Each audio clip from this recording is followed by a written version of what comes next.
Projectile failure. That's right. Happens to all of us at a certain age. Oh, wait. Okay. Projectile failure. That's right. What you shoot at the deer fails. Some people call it bullet failure. Archers would call it broadhead failure. But is it your failure or is it the projectiles? Let's look at some possibilities as to certain things.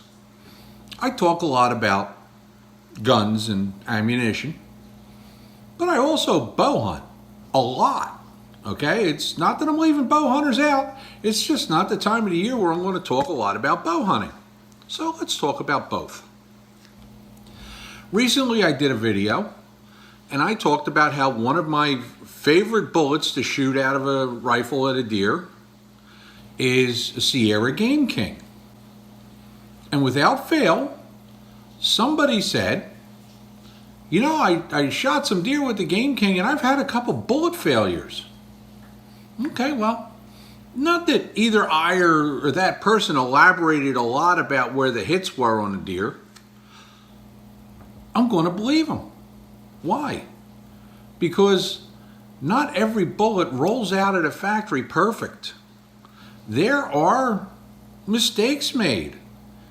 They're Friday bullets. It happens. But that doesn't mean that the whole company makes crap. For instance, when you shot that deer, and let's take a Western type of deal where you're shooting across a drainage. Maybe some trees and stuff, branches and things that you may not even see. If that bullet overexpanded, did it go through a limb that's 30 feet up in a tree and you would never see?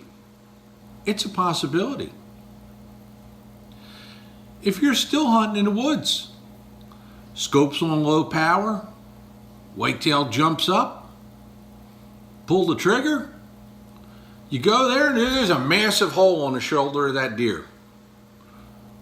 Was it the bullet or did you hit something and the projectile had already started to expand before it hit the deer? And like I said, did a bad bullet come out of the factory? I think if you look at virtually any projectile, any bullet, any broadhead, somebody's going to say, I've had a failure. Now, it is not the bullet's fault when it doesn't expand. If you shoot them a little bit far back, but still in the lungs, and you never even hit a rib bone. I've seen it happen. I've seen a deer shot with a 270 with a 140 grain bullet at about 70 yards, go into a bunch of mountain laurel, not a drop of blood, and we found it 2 days later and it didn't go 100. It was that thick. Now some people are going to say, well, that's the bullet's fault. Well, no, you put the bullet between a pair of ribs and it really didn't expand much. Now, let's transport this whole conversation over to archery.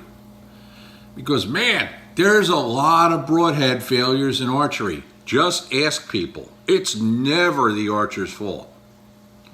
Let's start with one that they blame a lot for. Rage. Okay? People have gone into some type of rage after shooting a deer with a rage broadhead. Why? People say that they don't open up sometimes. People say they open up and fight sometimes. Well, I'll be the first one to tell you that unless you look close when you're putting that collar on there correctly, now that I'm talking about the collared models, okay? It's easy to not have the broadhead together right. That's right. If everything's not aligned, you can get failure. Also, the closer the deer that I've shot with rage, the less they've tended to open. Still got the deer, still got a good blood trail, but it seemed like the entrance hole wasn't what it would be at 20 or 25 yards. Now, how about another broadhead failure? Hit him right in the shoulder bone, right in the shoulder blade. Bounced off, got 4 inches of penetration.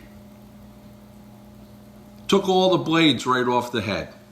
Well, if you've got thinner blades on a modular broadhead, that can happen. You can have blade failure if you put it in a spot where you're going to wipe the blades out of it. You see, it's all down to error. Sometimes it's factory error. Sometimes it's poor design.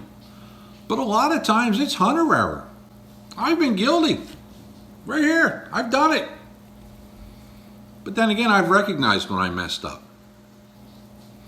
So a lot of times it's hard to fault the product when it was really hunter error. But there are times when stuff fails. And you know what? I want to hear about it. I want to hear your horror stories. Go into a little bit of detail. I think it would be really interesting to hear from people. Till next time, I'm Steve.